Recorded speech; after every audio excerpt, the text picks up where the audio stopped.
Hello दोस्तों, मैं हूं कमलेश और स्वागत है आपका इस चैनल पर।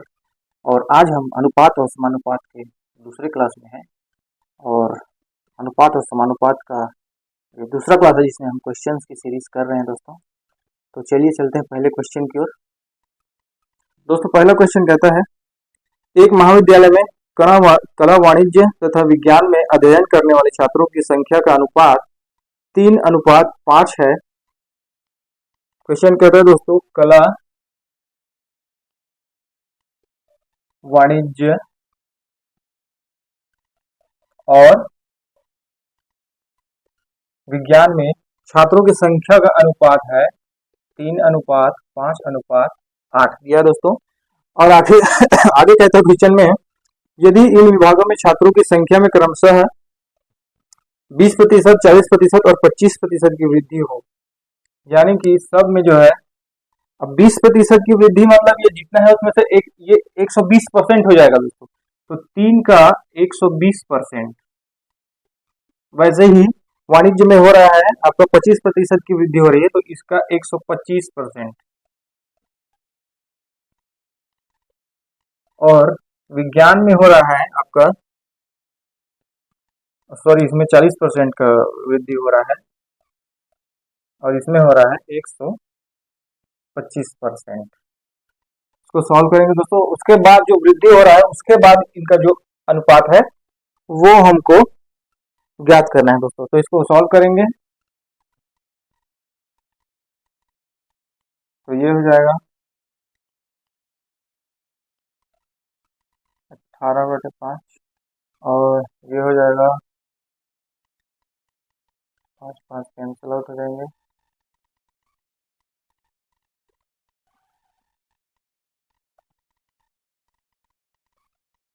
तो ये हो जाएगा दोस्तों 5 गुना।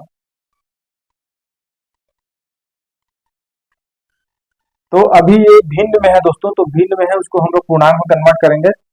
तो पूर्णांक में कन्वर्ट करने के लिए हम सबसे पहले नीचे का एलसीएम ले लेंगे। तो 5 1 और 1 का एलसीएम हो जाएगा, 5 1 और 1 का एलसीएम हो जाएगा दोस्तों, 5 ही होता है। उसके बाद होगा ये 5, तो ये हो जाएगा 18, 1 पंचे और ये 7 पंचे 35 हो जाएगा, और ये 5 50। अगर ये आपस में कटता है तो उसको कटाएंगे दोस्तों, नहीं कटा है तो फिर नहीं कटेंगे। तो ये नहीं कटेगा आगे, तो ये उसका आंसर हो जाएगा दोस्तों। अगला क्वेश्चन कहता है दोस्तों, यदि 12x 8 और 14 समानुपात में हैं, तो x-12 और x+14 के बीच माध्य समानुपात क्या है।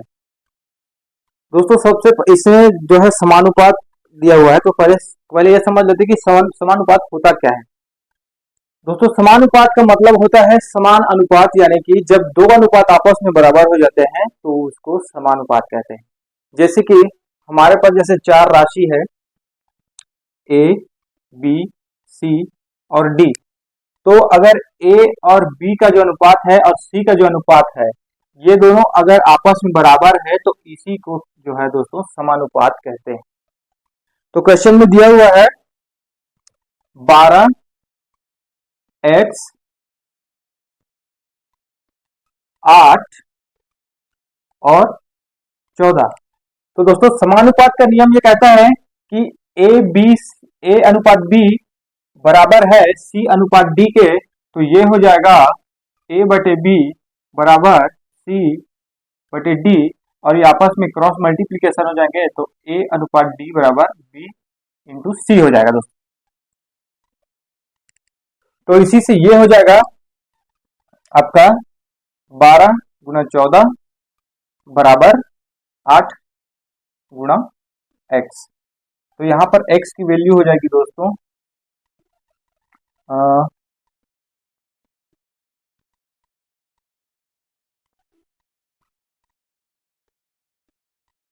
ये 21 आएगा दोस्तों। x का वैल्यू यहाँ पर 21 आ गया है। और क्वेश्चन में बोल रहा है तो x-12 और x+14, x-12 और x+14 के बीच जो है, x-12 और x+14 4 है एक्चुअली।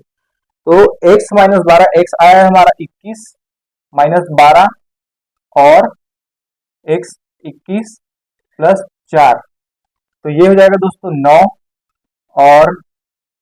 और ये हो जाएगा 25।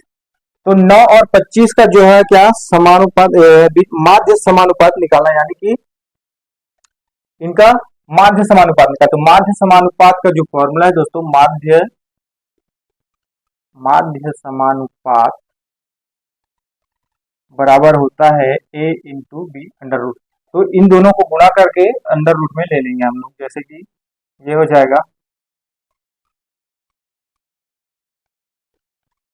तो ये सिंपली दिख रहा है, तो इसका आंसर हो जाएगा दोस्तों 15। चलते हैं अगले क्वेश्चन की ओर। अगला क्वेश्चन कहता है दोस्तों, एक कॉलेज में कला तथा वाणिज्य संकायों में विद्यार्थी क्रमशः 4:5 के अनुपात में थे। वाणिज्य संकाय में 65 विद्यार्थी और प्रवेश लेने पर यह अनुपात 8:11 हो गया। तो एक कॉलेज है, वहां कला तथा वाणिज्य, कला और वाणिज्य के 2 सब्जेक्ट्स हैं।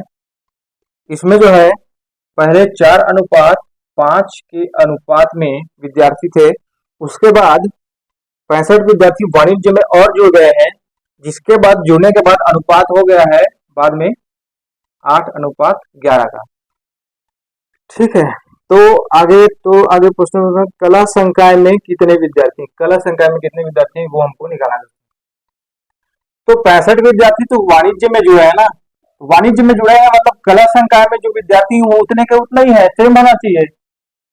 तो हमको पहले, अभी ये 4 से 8 हो गया, उसको हमको बराबर रखना है, मतलब इधर में कोई अंतर नहीं होना चाहिए। तो इधर को बराबर रखने के लिए हम क्या करेंगे दोस्तों, इसमें 8 और इसमें 4 का गुणा करेंगे, तो ये ऊपर वाला हो जाएगा 32 अनुपात, और ये 8 का गुणा इसमें भी हो जाएगा, तो ये हो जाएगा 40, और 8 चौके 32, उसके बाद ये हो जाएगा 11 चौके 44। अब देखिए दोस्तों, अब जो है कला संकाय के विद्यार्थियों में कोई अंतर नहीं हुआ है, जबकि यहाँ पर देखिए पहले 40 था और 44 हो गया है। कब? जब 65 विद्यार्थी इसमें और जुड़ गए। तो अभी इसमें अंतर कितने का है, देखिए 40 और 44 में 4 का अंतर है, जबकि रियल में कितने का अंतर है, रियल में 65 विद्यार्थी एक साथ जुड़े हैं ना, तो 65 का अंतर है दोनों में, पहले के में और बाद के में। तो जब रेशियो में, ये देखिए डिफरेंस, रेशियो में जो डिफरेंस है ये 4 है, और जबकि एक्चुअल में डिफरेंस है ये 65 का, तो यहाँ पे जो है रेशियो 1 का ये हो जाएगा 4, और हमको कला संख्या में कितने विद्यार्थी उसको पूछा है ना, तो हमको अनुपात 32 का जो है वैल्यू निकालना है। अनुपात 32, अनुपात 1 का वैल्यू इतना है, तो अनुपात 32 का वैल्यू कितना हो जाएगा, अनुपात 32 का वैल्यू कितना हो जाएगा, 65 इंटू 4 इंटू 32, तो 4 अट्ठे 32, 8 पंचे 40 का 0, और ये हो जाएगा 45 का 0, 48, 4 52, ये हो जाएगा दोस्तों 520 हो जाएगा आंसर जो है। ठीक है दोस्तों, अगले क्वेश्चन की ओर बढ़ते हैं। तो अगला क्वेश्चन कहता है दोस्तों, 94 को 2 भागों ए तथा बी में इस प्रकार विभक्त किया गया है कि ए के 5वें भाग तथा बी के 8वें भाग का अनुपात 3:4 है, तो ए का मान कितना है। दिया दोस्तों, 94 को 2 भागों में इस प्रकार विभक्त किया है कि ए के 5वें भाग, ए का 5वां भाग तथा बी के 8वें भाग का अनुपात, ए के 5वें भाग तथा बी के 8वें भाग का अनुपात, ए का 5वां भाग और बी का जो है 8वां भाग, उसका अनुपात है 3:4। तो कहता है ए का मान कितना है। तो दोस्तों इसको सॉल्व करेंगे तो a/5 हो जाएगा, और ये 8 b तो ये हो जाएगा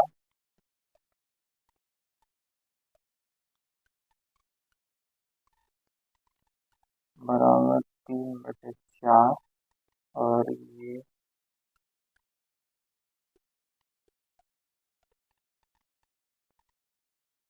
तो ये हो जाएगा दोस्तों ए अनुपात बी का यहाँ पे हमको मिल गया है ए अनुपात बी मिल गया है 15 और 32।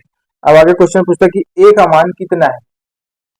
अच्छा देखिए 94 दिया हुआ है, टोटल रियल में टोटल है 94, जबकि अनुपात में टोटल हो जाएगा, अनुपात में ये टोटल हो जाएगा 5 और 2 7, 3 और 1 4, तो 47। अनुपात में टोटल है ये 47, जबकि रियल में है 94, तो दोनों आपस में बराबर हो जाएंगे क्योंकि ये रियल में रियल का ये टोटल है और ये अनुपात का टोटल है।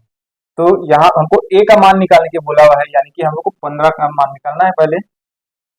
तो ये हो जाएगा अनुपात एक का वैल्यू हो जाएगा 94 इंटू 47, उसके बाद अनुपात 15 का मान निकालना है, तो हम लोग इसी में 15 का गुणा कर देंगे दोस्तों, इसको हल करेंगे तो आंसर आ जाएगा।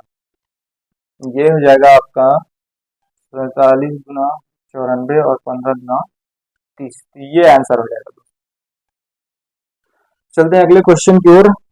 1470 रुपए को ए बी तथा सी में इस प्रकार वितरित किया गया है कि प्रत्येक के भाग में 50 रुपए कम करने पर इनके भागों का अनुपात 1:3:2 है, तो सी का हिस्सा ज्ञात कीजिए।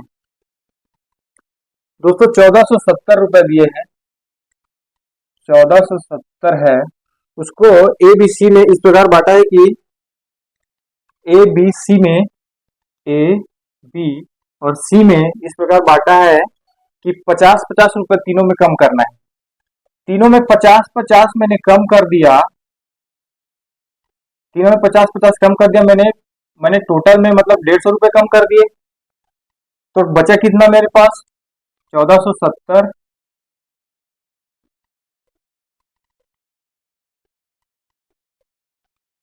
1332 बचा है।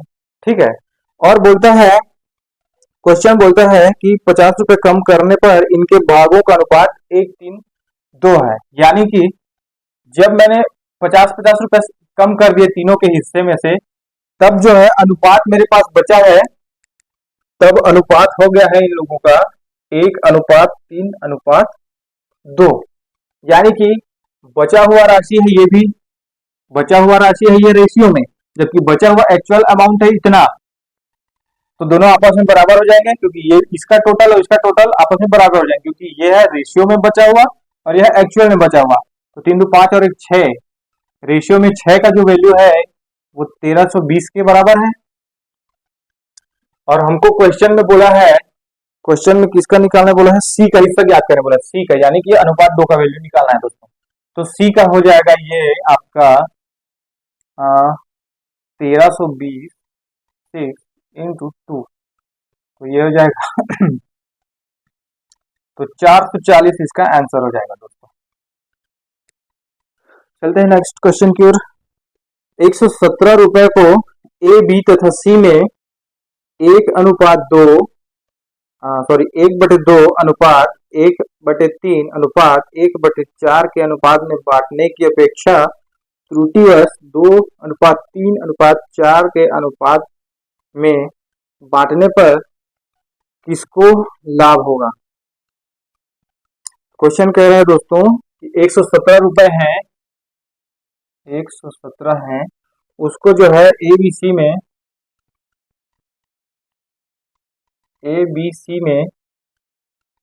1/2 अनुपात 1/3 अनुपात 1/4 के अनुपात में बांटना था, लेकिन हुआ क्या, गलती से उसको 2:3:4 के अनुपात में बांट दिया गया। तो बोल रहा है कि इसमें लाभ किसको हुआ है। दोस्तों देखने से ही समझ में आ रहा है, पहले जब वो 1:2 1/2 अनुपात 1/3 और 1/4 के अनुपात में बांटता था, तो सी को जो है 1/4 हिस्सा मिल रहा था, जितना भी अमाउंट है 117 उसका 1/4 अमाउंट मिल रहा था, लेकिन गलती से उसने 2:3:4 के अनुपात में बांट दिया है, तो फायदा यहाँ पे देखिए सबसे ज्यादा किसको हो रहा है, जिसको एक चौथाई पहले मिल रहा था उसको अब सीधा सीधा पूरे में 4 मिल रहा है। तो सबसे ज्यादा फायदा तो इसी को हो गया, सी को। और उसके बाद एक तिहाई हिस्सा बी को मिल रहा था, यहाँ पे 3 मिल रहा है, इसको भी हुआ है। जबकि नुकसान हुआ है ए को, क्योंकि इसको आधा मिल रहा था पहले, उसको 2 मिल रहा है। तो सबसे ज्यादा फायदा तो इसको हुआ है, सी को। सॉल्व करते हैं पहले, फिर पता चलेगा अच्छे से। तो देखिए दोस्तों, ये वाला जो क्वेश्चन, इसको जब भी क्वेश्चन इस तरह से दिया रहेगा भिन्न में, जिसमें ऊपर में एक रहेगा बटे में, तो हम लोग इसको सॉल्व करने के लिए ए का वैल्यू निकाला है तो ए को ढक देते हैं और इसको गुना करते हैं, तो ये हो जाएगा 7 या 12 हो जाएगा। वैसे ही बी को निकालेंगे तो 4 और 2 का गुना करेंगे, फिर इसका वैल्यू निकालने के लिए 3 और 6, ये हो जाएगा। कटता है तो आपस में कटा देंगे, तो ये हो जाएगा 2 6 का 12, और ये हो जाएगा 2 चौक, और ये हो जाएगा 2 तिया। तो ये हो जाएगा इसका नया अनुपात। और इसको अब यहाँ पर अब ए का हिस्सा कितना हो रहा है वो देखेंगे। ए का हिस्सा कितना होगा इसमें, 4 6 4 10 3 13, 13 है टोटल, और ए का हिस्सा निकालना है तो 117। तो इसको सॉल्व करने से होगा 13 13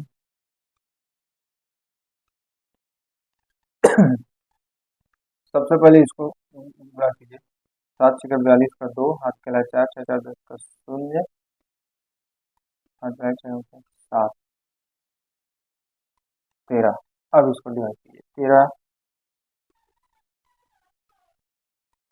13 पंच 65, 13 चौक 52।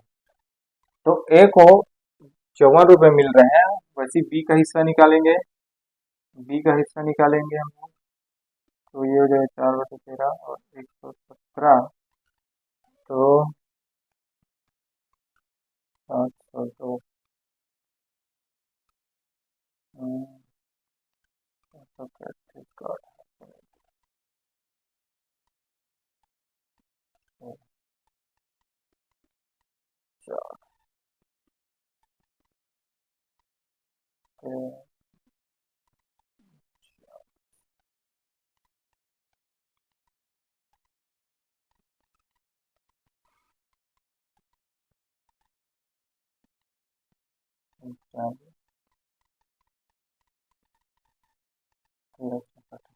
₹36 जो है बी का हिस्सा हुआ। और सी का हिस्सा निकालेंगे, तो यहाँ पर सी का हिस्सा निकालेंगे, सी का हिस्सा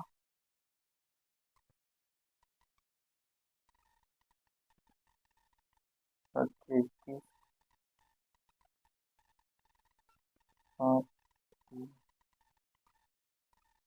26 36 27। तो पहले इन लोग को इतना मिल रहा है, ए को 54 रुपए, फिर बी को 36 और सी को जो है 27 रुपए। उसके बाद अब इस अनुपात में बांटने के बाद कितना कितना मिल रहा है उसको देखते हैं।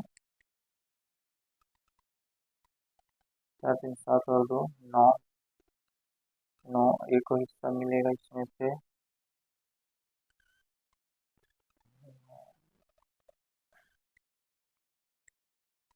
और 2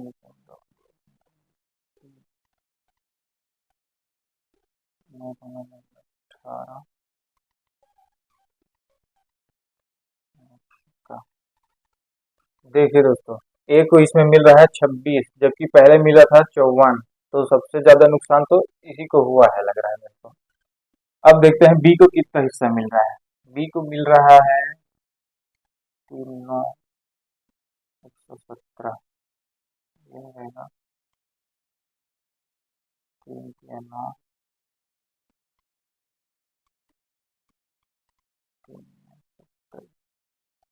39 रुपये बी को मिल रहा है। वैसे सी का हिस्सा हो जाएगा यहाँ पर 4/9 2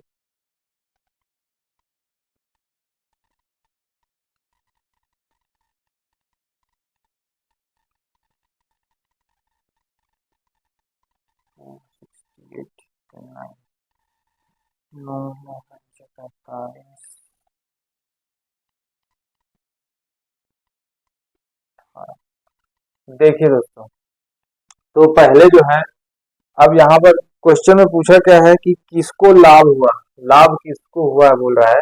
तो लाभ तो सबसे पहले तो सी को हुआ है, वो दिख ही रहा है। सी को पहले 54 54 मिल रहा था पहले सी को, नहीं नहीं ए को, सॉरी ए को मिल रहा था 54 और अभी मिला है 26। तो ए को तो हो गया है नुकसान। ए को पहले मिल रहा था 54 रुपए और उसके बाद इस अनुपात में बांटने के बाद उसको मिल रहा है 26, और तो इसको तो नुकसान हो गया। और बी को 36 मिल रहा था पहले, इसको मिला है 39, तो इसको हुआ है प्रॉफिट। और सी को मिला था पहले 27 और इसको मिला है 52। तो प्रॉफिट में तो बी और सी है दोनों, बी और सी जो है प्रॉफिट में है दोस्तों। तो दोस्तों आज की क्लास में इतना ही, मिलते हैं अगले क्लास में। अगर लेक्चर पसंद आया तो प्लीज़ चैनल को लाइक और सब्सक्राइब कर दीजिएगा। Thank you.